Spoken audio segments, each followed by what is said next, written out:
It was interesting watching that video, how I think Keith and Mason and Paul and Mike captured the fact that this place isn't all about buildings, nor even all about programs, but it's all about people.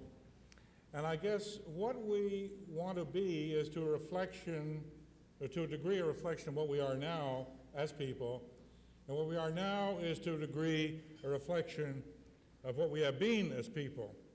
So it's appropriate tonight, as we look back over 20 years, that we have with us someone who was in on that original vision, who has joined us from the West Coast, a person fondly known by many as Dr. Q. Dr. Quittenton.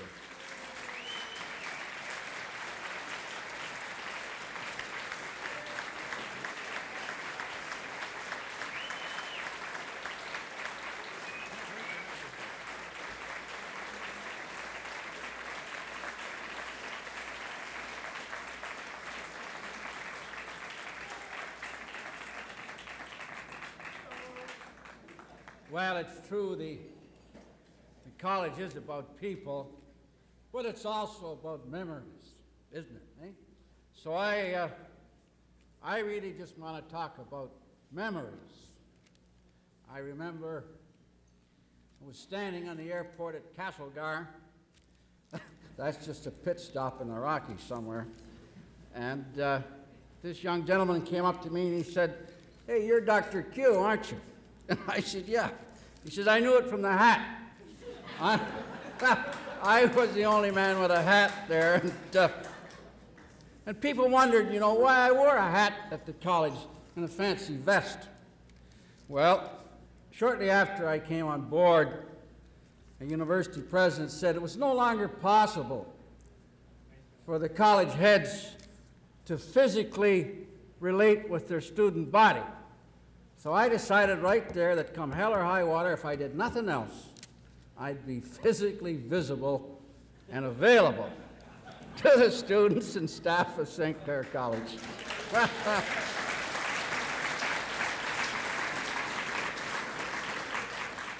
So I wore a hat, and I wore a vest, and I put in a red phone. The students called it the bat phone.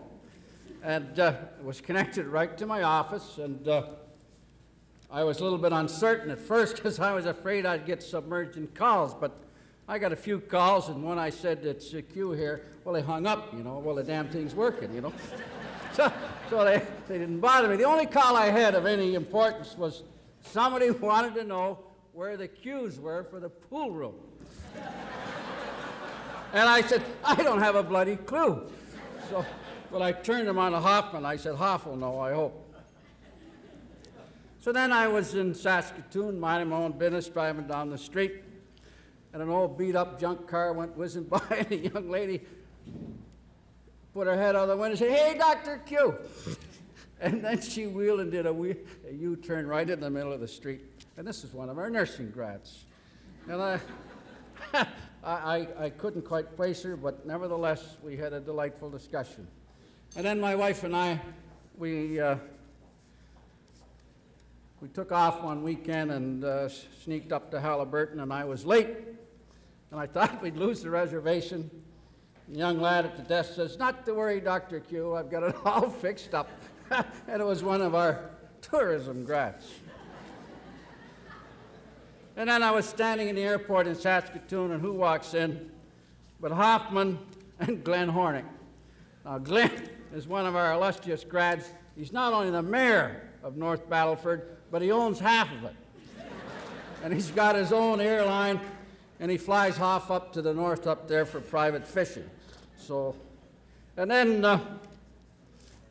I wrote a letter when we moved out to the island to the Parksville Star.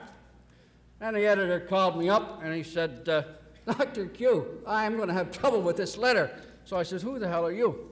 And he said, "Well, I'm Tony Kent, one of your journalism grads." Well, I said, "Tony," so we went out and had lunch, and I don't know what the real problem was. He printed the letter anyway, and I was only trying to be helpful because Parksville was having a big discussion about a beautification program. Sounds like Windsor. And so I just said, well, you know, Parksville needs all the help it can get.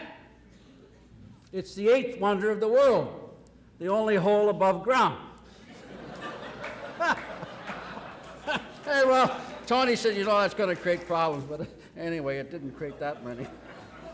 And then, now Tony has gone on. He did a fine job in Parksville, and when he left, the people of the community gave him a fine party, and we were invited too. Tony's making his mark. He's bought up the weekly newspaper in Victoria, and he moved down there about 4 months ago. And then in Nanaimo, I got involved in economic development, and I was sending some letter into the newspaper, and the editor called me up. He said, Dr. Q, he says, we've got to have lunch on this. And it was Dave McGee, another one of our tours of journalism grads. Now, he's gone on to be managing editor of the Moose Jaw Herald. So we keep running into them everywhere, and Jan and I were at a hockey game in Toronto some years ago, and Danny Newman was playing for the Canadians. So at the end of the first period, I went up and I nailed Scotty Bowman, the coach. I said, Scotty, you've got one of my students playing for you. He said, who's that? I said, Danny Newman. He didn't say anything, he just grunted, you know. But Danny played every other shift for the next 2 periods. And then he didn't score any goals, and Danny really wasn't mean enough for the NHL. I don't think any of our hockey players were mean enough, and that's a credit to the coaches we had. Fine, fine hockey players and coaches. Well, anyway, Danny, I met Danny after the game, and he said, boy, I'm pooped. I never played so much in my life. I said, yeah, I had a word with his coach. But you see, this business of involvement with the students and the red phones and the hats, another thing we did was hold bull sessions right here in this cafeteria up at the end once a month, when the students would pass out notices, and we'd invite questions, and the student leaders were there too. And I remember one day we had a question, when are we going to get co-ed saunas? It seemed like a reasonable question. But it wasn't my bag, you know. I said, Costello, this is yours, so come on. So we hauled Costello up to the front, and he looked at it, and he didn't bat an eye, you know, and he said, as soon as we can get the water cold enough. Oh, I said, Jack, fire out. But you know, it was this face-to-face interaction with the students and the administration, not only in the bull sessions, but also in the relationships, their participation in the Board of Governors, and we used to have meetings with the student leaders as well. As a result of that, the St. Clair student leader dominated the annual meetings of the Council of Regents, which they held for the student leaders of all the colleges. Now, I know that because 2 chairmen of the Council of Regents told me, what the devil do you do down there? Your students take charge right off the bat. They take charge of the session. Well, they took charge because they were used to being involved and being in charge up here, facing the student leaders and the Board of Governors and so on. So I felt pretty good about that, because then those students realized personally what the message of the big beans was. They could see themselves now, the big beans coming up to the top. And I never forget some of the art students here when I gave them this little lecture. And boy, they were uptight that the big beans would come up to the top. That's not fair. Who cares if it's fair? That's the way it is. Well, I remember many things. I remember about building the college, and one of the unique things about this college is its color, bright. And when we were building it, I pulled in the architects and Bill Goretz, and I says, now look, gentlemen, let's get some color in the college. So they went away, and Goretz came back, and they have all the color chips. I says, you call that color? It looked like a washed-out washroom, you know? So I said, make it colorful. Well, this happened about 6 times. And then finally the architects came in.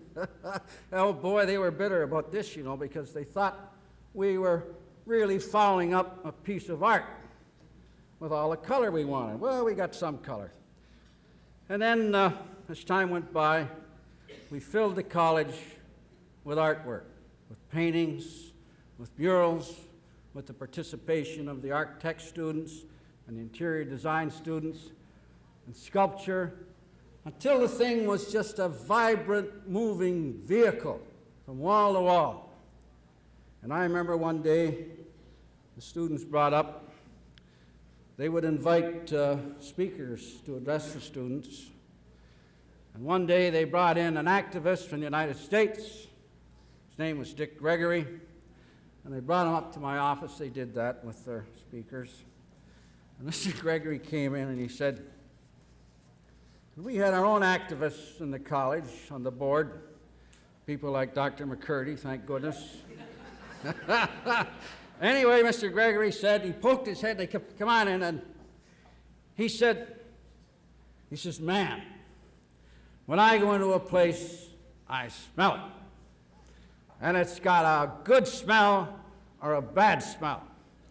And he said, man, this has got a warm, warm smell. And I liked it. A few weeks later, or a few months later, a Catholic priest came into the office. He was a part-time teacher in the night school. He said, I don't know what there is about this place, but I like to come here to teach. It's so warm and colorful. I love it. So that is a memory that I cherish. I think about this time I was having some problems with the faculty at Thames. One of the professors, I think it must have been technology, had saved up his money. And he came to Windsor for a big time. And he spent the night in a warehouse because he couldn't spell.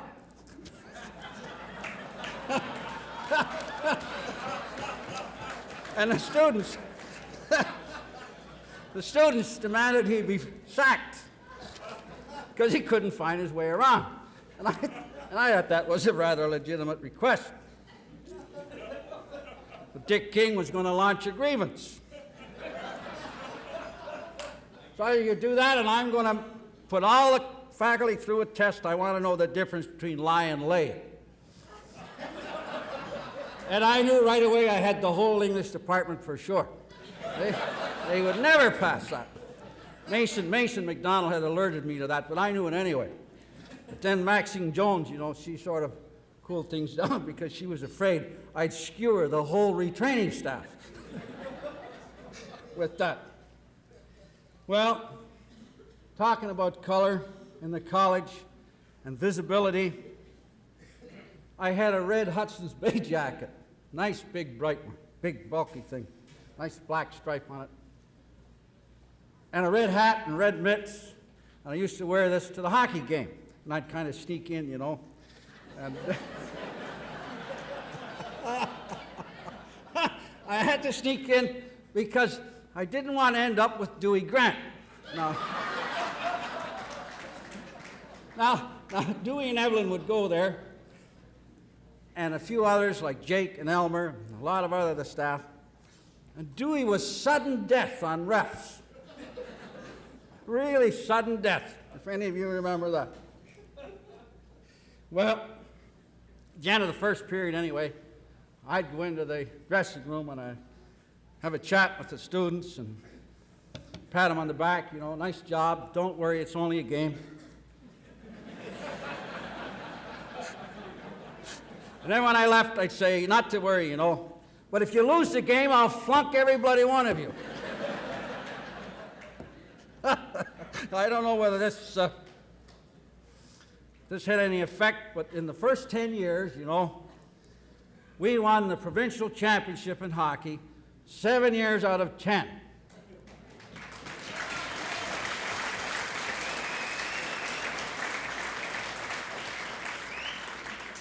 And in the 3 years we participated, we won the national championship 1 year out of 3.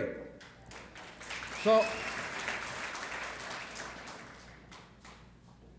I was kind of proud of that, and was getting to the point where the local university, I forget the name, I'm getting old now, but the local university didn't want to play us, the annual game. They said we weren't in their class. The real problem, of course, was they were afraid we'd beat the ass off them, which we did.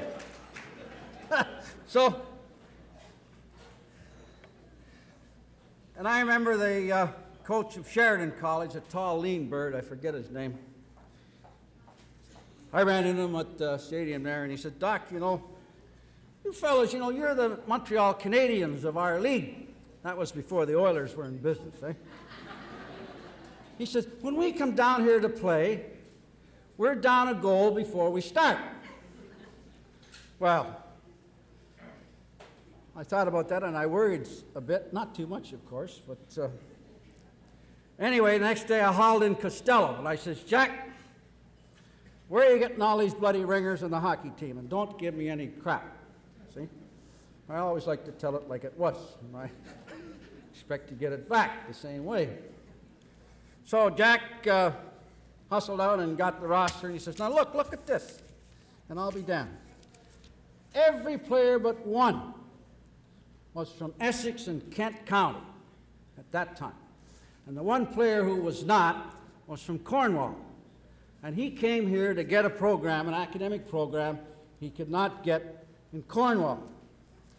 Well, when I saw that, I realized that at this point, St. Clair College was now getting the finest athletes at its level in its jurisdiction, Essex and Kent County.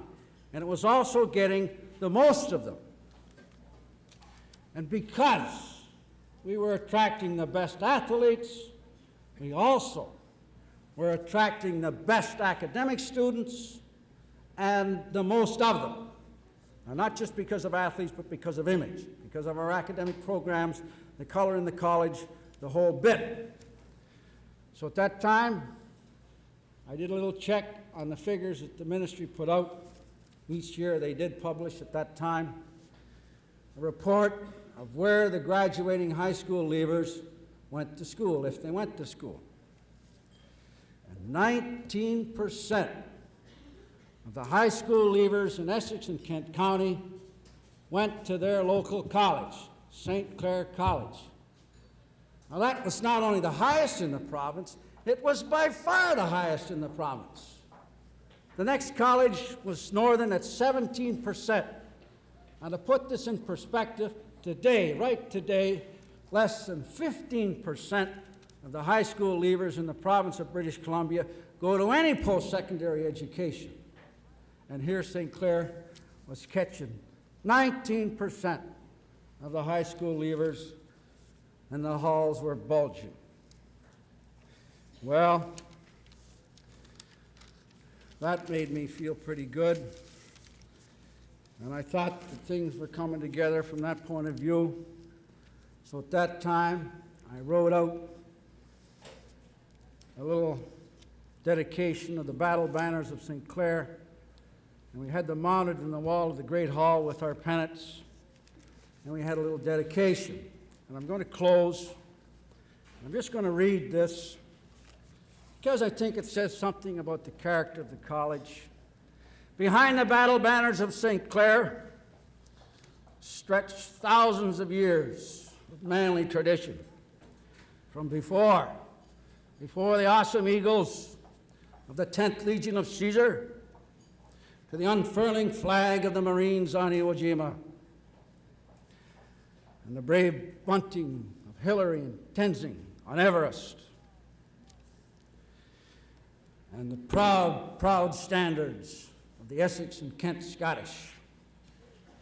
Still today, the faded, tattered remnants of the banners of Napoleon and his marshals command silent respect, a sudden chill along the spine.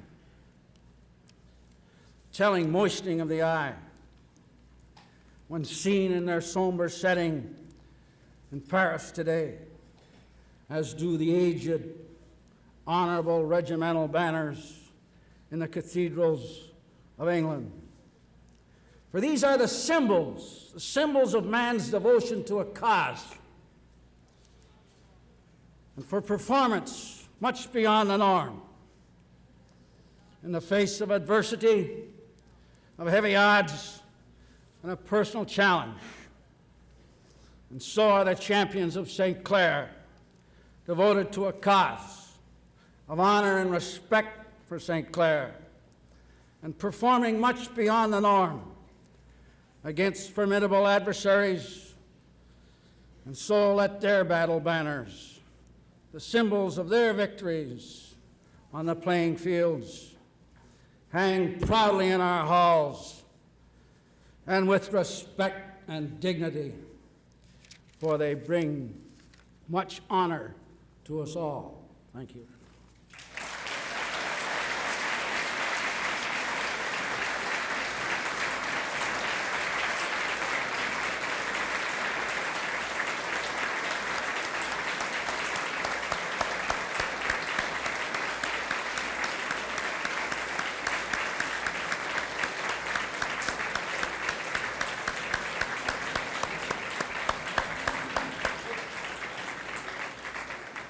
Just to carry on that vein, when I left, the gang here gave us some St. Clair jackets, which we still wear with pride. And I happen to have a photograph taken last year of Deanna and me at Long Beach. That's about as far as you can go in Canada on the west side, wearing the jacket. It turned out not too badly, except for the hat. I lost the hat in a whitewater canoeing accident, which was utterly stupid. Nevertheless, I had to get another one. But apart from that, the picture's valid. So maybe I'll give it to you. Thank you. Thank you very much. Ladies and gentlemen, it's obvious that Q has lost none of his verve and none of his inspiration, and it's a true delight to have him back with us today. I think Q, first... Oh, not another bloody plaque. No, not a plaque, Q. I don't know. I've got two boxes.